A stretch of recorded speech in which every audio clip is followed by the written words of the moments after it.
안녕하세요. 물리선생님 김홍진입니다. 오늘은 역학적 에너지 보존 법칙과 에너지 보존 법칙에 대해서 한번 살펴보도록 하겠습니다. 먼저 역학적 에너지는 뭘까요? 역학적 에너지 보통 E라고 쓰고요. 간단합니다. 역학적 에너지는 운동 에너지 플러스 포텐셜 에너지입니다. 예. 그럼 왜 이렇게 되는지 한번 살펴보도록 하겠습니다. 우리가 1 에너지 정리 기억나시죠? 예. 근데 이때 1은 뭐였죠?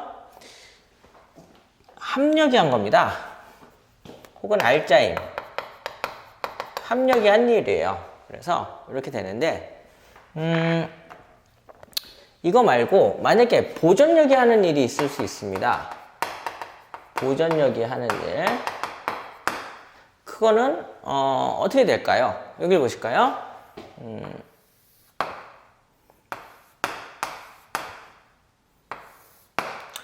여기까지를 H라고 하고 여기서부터를 H'이라고 해볼게요. 그리고 여기를 기준점으로 잡고요. 여기 있던 애를 손을 놔서 여기까지 떨어지게 했습니다.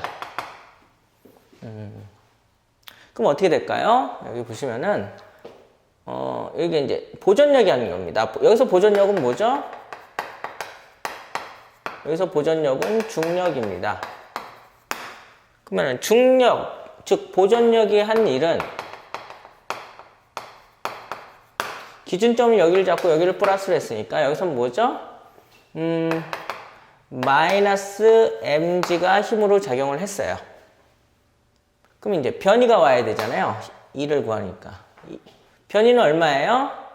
예, 변이는 이쪽이잖아요.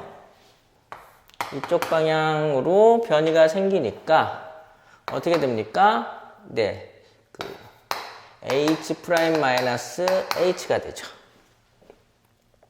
그럼 이걸 전개해 볼까요? 그러면은 마이너스 mg H'-mg H죠. 여긴 플러스네요. 예. 그러면은 따라서 보존력이 한 일은 mgh-mgh'이죠. 얘는 뭐죠? 얘가 처음 위치 에너지입니다. 얘는 나중 위치 에너지죠. 근데 이게 뺀 거예요. 근데 이거를 좀 이렇게 쓸 수도 있습니다. 마이너스를 앞에 붙이고 이렇게 쓰면 어떻게 되죠? 이게 바로 포텐셜 에너지의 변화량입니다. 그래서 보존력에 대한 일은 마이너스 포텐셜 에너지의 변화량이 된다는 거죠. 근데 이게 어떻다는 겁니까? 하신다면은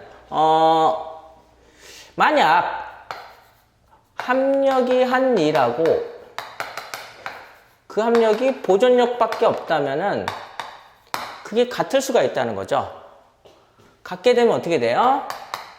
델타 EK는 마이너스 델타 EP가 된다는 거죠. 이렇게 되고요. 그러면은 각각을 다시 전개해 볼까요? 얘는 나중 운동 에너지에서 처음 운동 에너지를 뺀 거고 마이너스 나중 포텐셜 에너지에서 처음 포텐셜 에너지를 뺀 거지만 어떻게 돼요? 마이너스가 앞에 붙었으니까 이렇게 되고요. 처음 거하고 나중 거를 따로 써볼까요? 따라서 EKO 플러스 EPO는 EK 플러스 EP가 되고 우리는 이런 것들을 뭐라 그러는 거예요? 처음 역학적 에너지 나중 역학적 에너지고 이게 지금 같죠? 이게 역학적 에너지라는 것도 신선한데 이게 같다는 거는 더 신선합니다. 그래서 이런 등식이 나왔을 때 우리는 이거를 법칙화할 수 있습니다. 그게 바로 뭐예요? 역학적 에너지 보존 법칙입니다. 보시죠. 그래서 역학적 에너지 이제 보존 법칙으로 갈게요.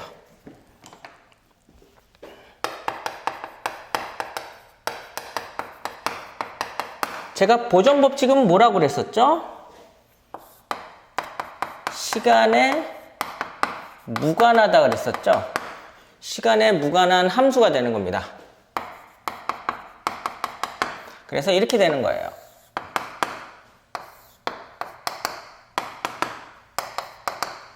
시간이 지나도 역학적 에너지는 변하지 않는다는 겁니다. 그럼 언제냐는 거죠. 언제냐는 것은 고립계일 때죠. 그럼 고립계라는 걸 좀 살펴보도록 합시다.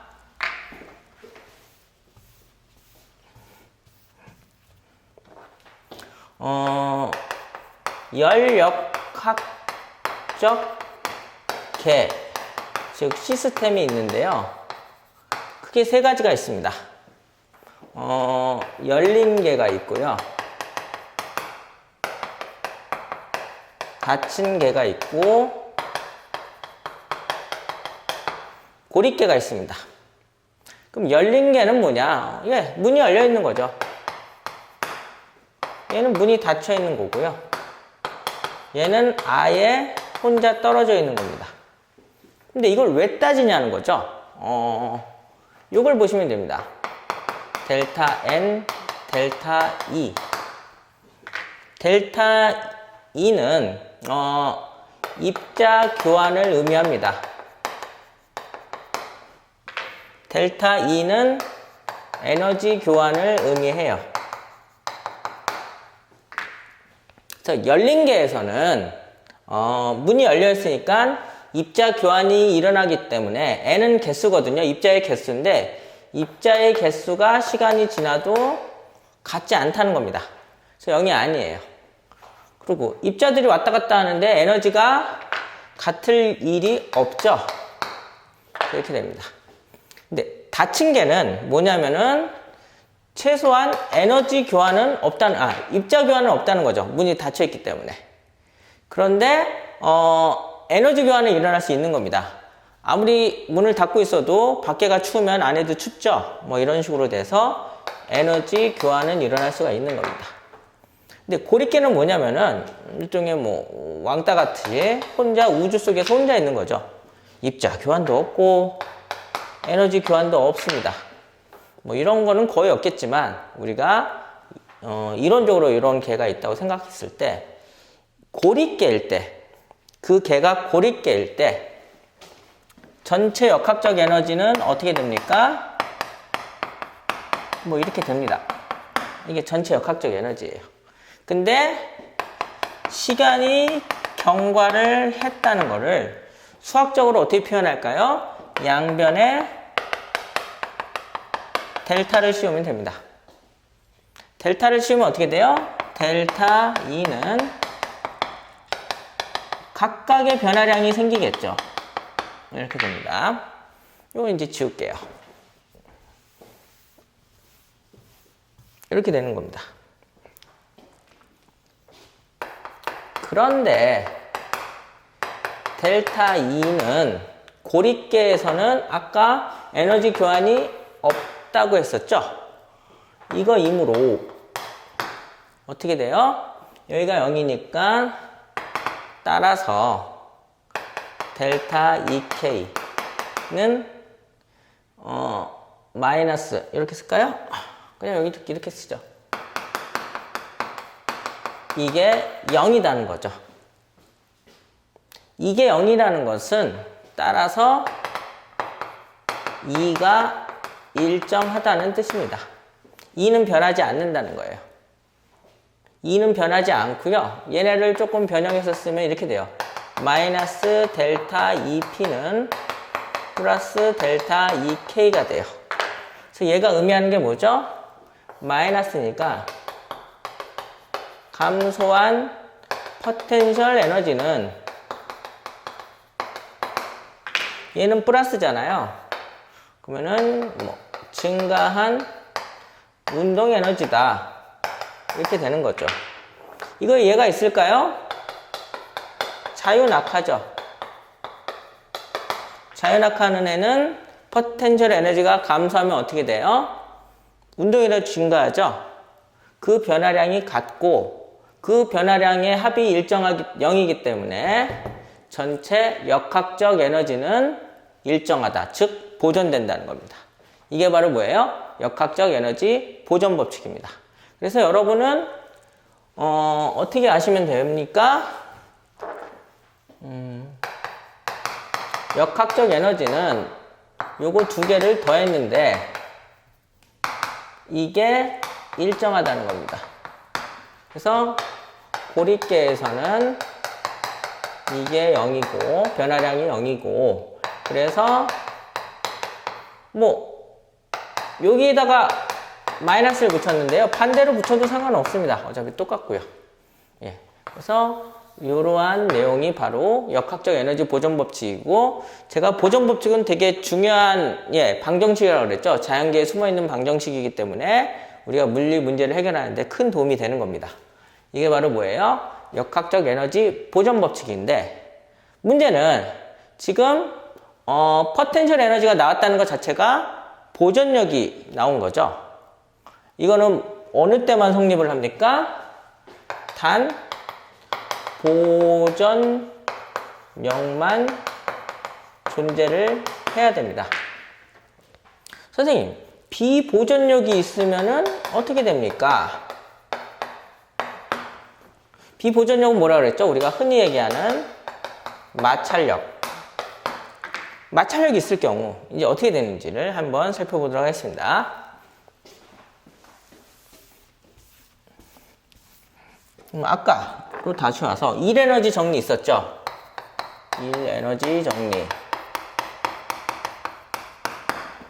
아까 뭐라 그랬었죠? W는 델타 EK인데 이게 합력이 한 일이라고 그랬죠? 근데 합력이 이럴 수가 있는 겁니다. 이렇게 되면은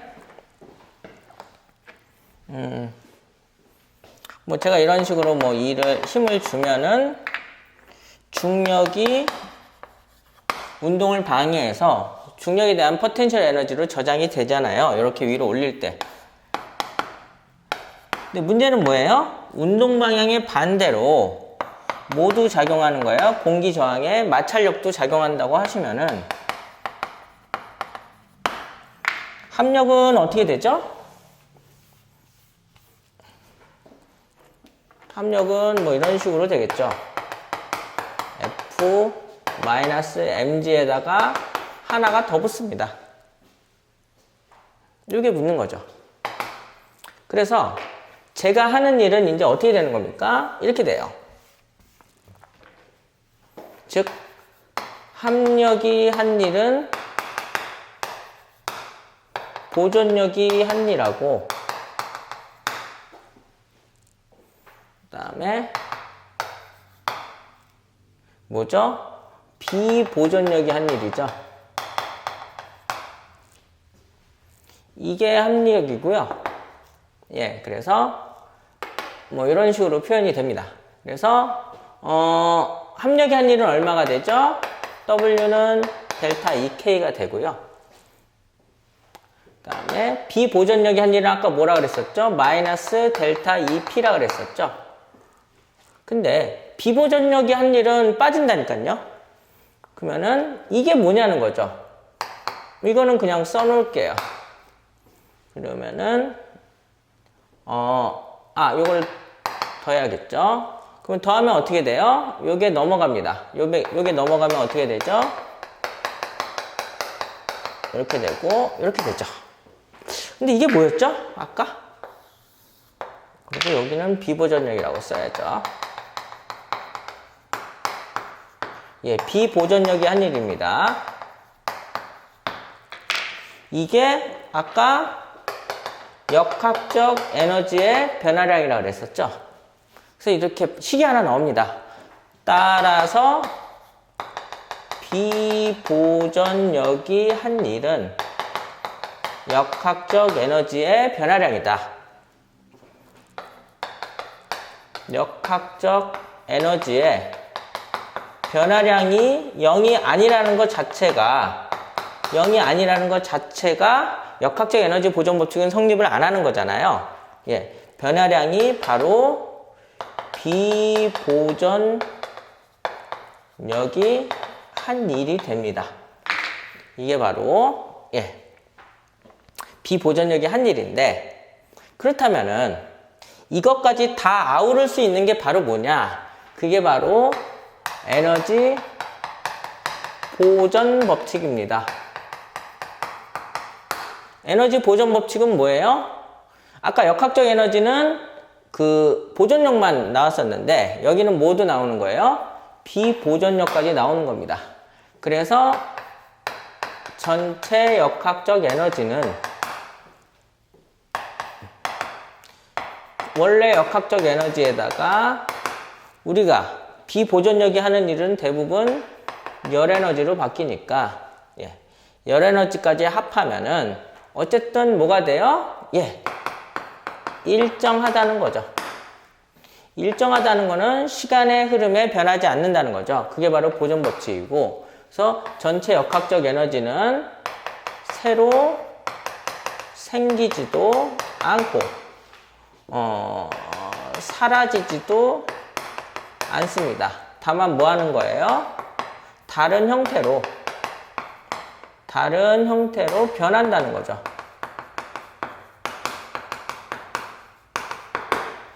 그래서 이렇게 되고요. 그래서 이제 마지막으로 정리를 한다면은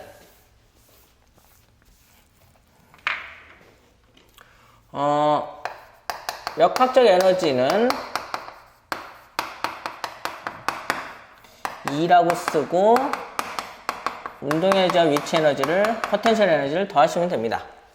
그 다음에 역학적 에너지 보존은 E가 일정하다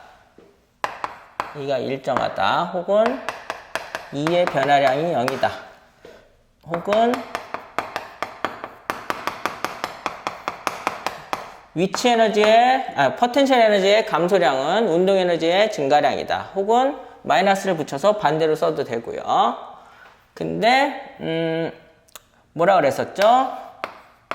일 에너지 정리해서 합력이 한 일은 운동 에너지, 그 다음에 보존력이 한 일은 포텐셜 에너지의 변화량, 그 마이너스 변화량이죠. 그 다음에 비보존력이 한 일은 얼마죠?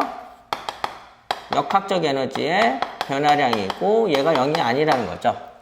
그래서 최종적으로 에너지 보존 법칙은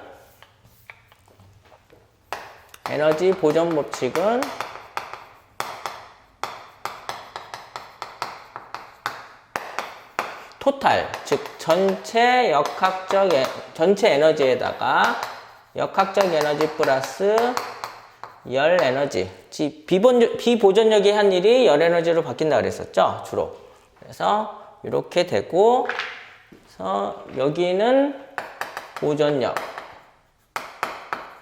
여기는 비보존력까지 추가가 되는 거죠. 그리고 이게 일정하다. 그래서 복잡한 자연현상을 이렇게 간단하게 풀어서 서술한 게 바로 역학적 에너지 보존 법칙, 에너지 보존 법칙입니다. 그래서 오늘은 여기까지 하고요. 다음 시간에는 이것들에 대한 예를 한번 살펴보도록 하겠습니다. 감사합니다.